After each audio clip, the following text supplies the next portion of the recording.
what's the next topic, Steve? Big head on the screen. That would be the used games and downloadable content thing that they're doing lately with that. Okay, so the first thing I wanted to talk about getting into this used game area is that THQ was doing an interview, and they said that they are planning to release the new MX game. That's the motorcycling game, off-road stuff. And they're planning, instead of putting it out for $60, they're going to put it out for $40 and let you decide if you want to invest the extra $20 in downloadable content. Now, obviously with this, they're going to keep some of the stuff they would normally put in the game out of the game and leave it as downloadable content. What are your thoughts on this?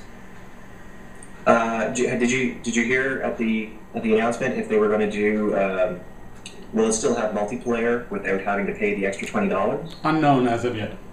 Oh. I'm guessing it would. That'd be silly to have to take that out just to pay for it.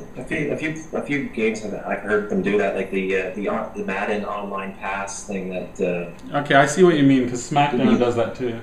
Yeah, you buy the game used, and then you've got to, if you want to play online, which I always do, you've got to buy this extra code for it. I don't really like that. If it's just DLC, which is like extra maps or extra levels, I'm probably going to buy it anyways. But it's nice to have the option to only have half the maps if you want. Well, yeah, if you don't like a certain character, or you don't like a certain map, or you're not interested in getting this pack of stuff.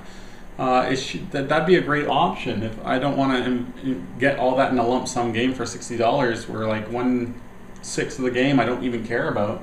Yeah, it'd be great, because that's what they were thinking of doing with the Rock Band games and Guitar Hero. Just release like a $20 game and put all the music online, and you decide what music you want, and it would just come with like 10 tracks or 20 tracks, where you can just download any 10 or 20. Yeah, they may have to do that. I heard the bottom is kind of falling out of the music game industry lately. Yeah, I think the best thing, not just for music games, but for all games when it comes to the used game phenomenon, is that, and the stores are going to hate me for this, but I think that everything should go digital. You know me, I've always thought that digital is the way everything's going to go, and it has been, obviously.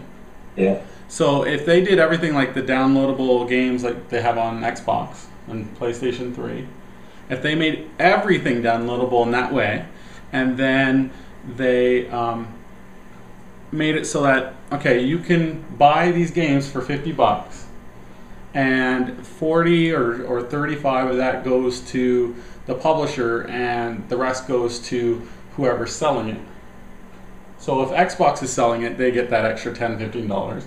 If EB Games is selling it, because they could have like cards in the store, instead of big boxes, they can have these long cards. This would help on recycling as well.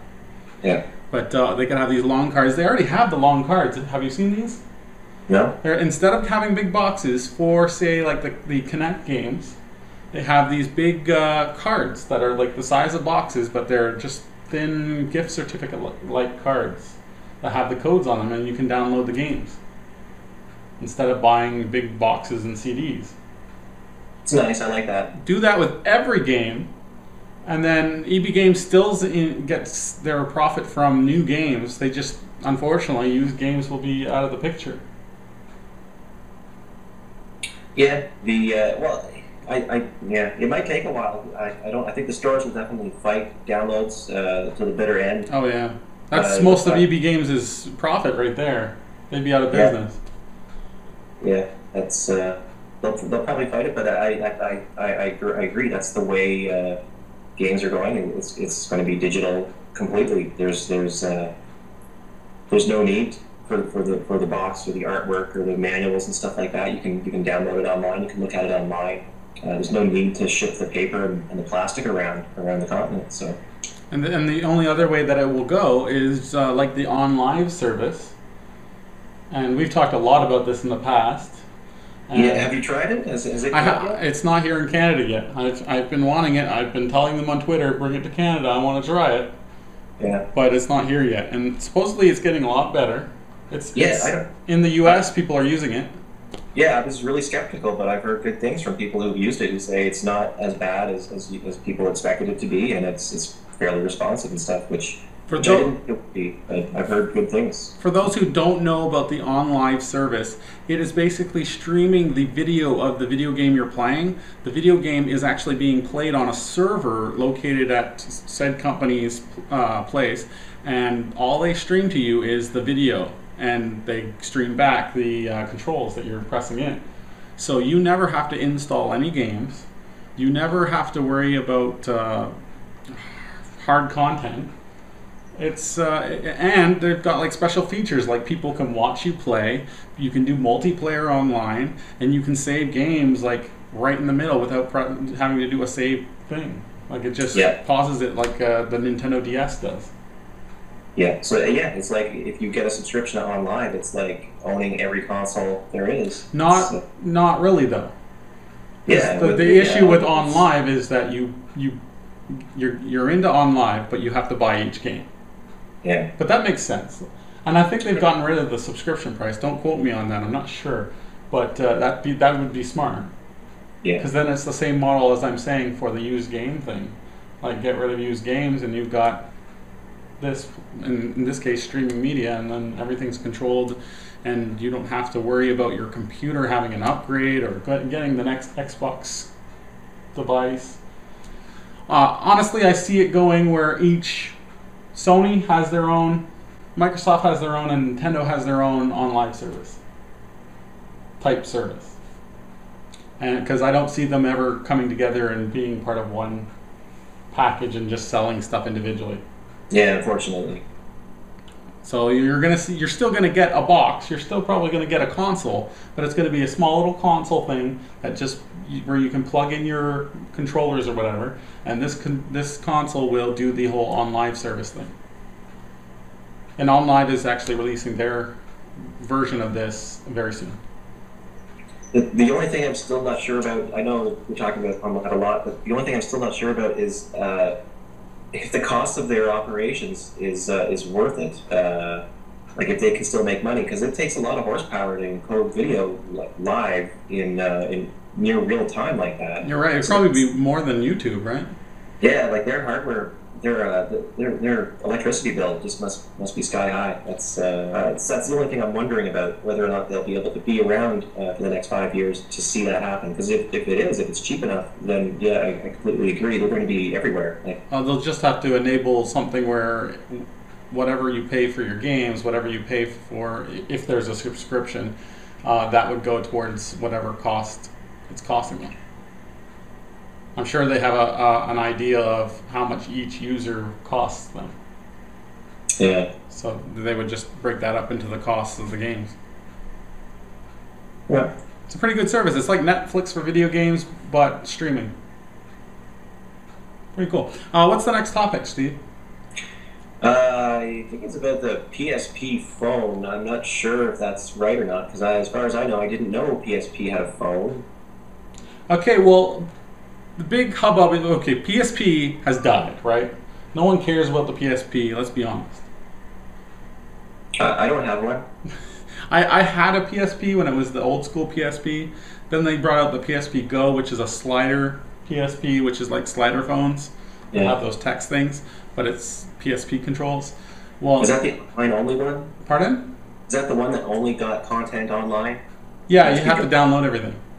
Okay. You can get it through USB stick too. Oh, really? Yeah, or not USB stick, but memory stick. Yeah. So now they want to go to the next level, which they should have done a long time ago, and go and just do a phone that has PSP controls. It'd be a touchscreen phone, but it would have all the PSP controls. Yeah. But the question is, with iPhone being out, with Windows 7 phones now out, Android phones, they're taking the market when it comes to games, because it's all casual games, really. Yeah. Is it too late? I don't know.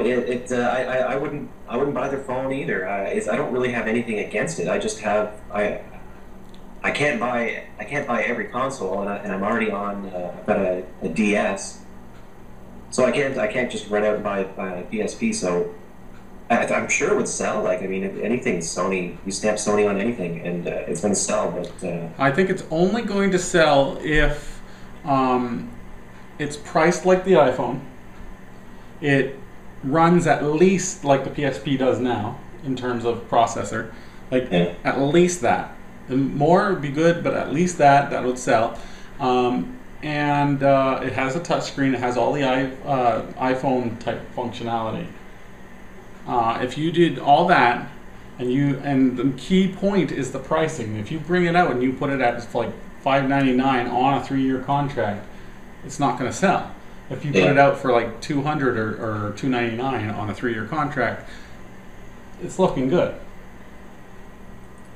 I mean, it's not something I'd get. I've got too much invested in iOS, so like all my apps, like I spent a lot of money on Apple apps.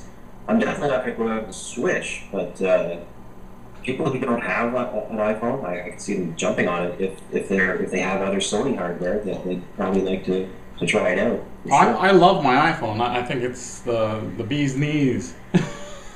But it's pretty tempting to have something that has the PSP's graphics capability and in a phone and supposedly going to run Android.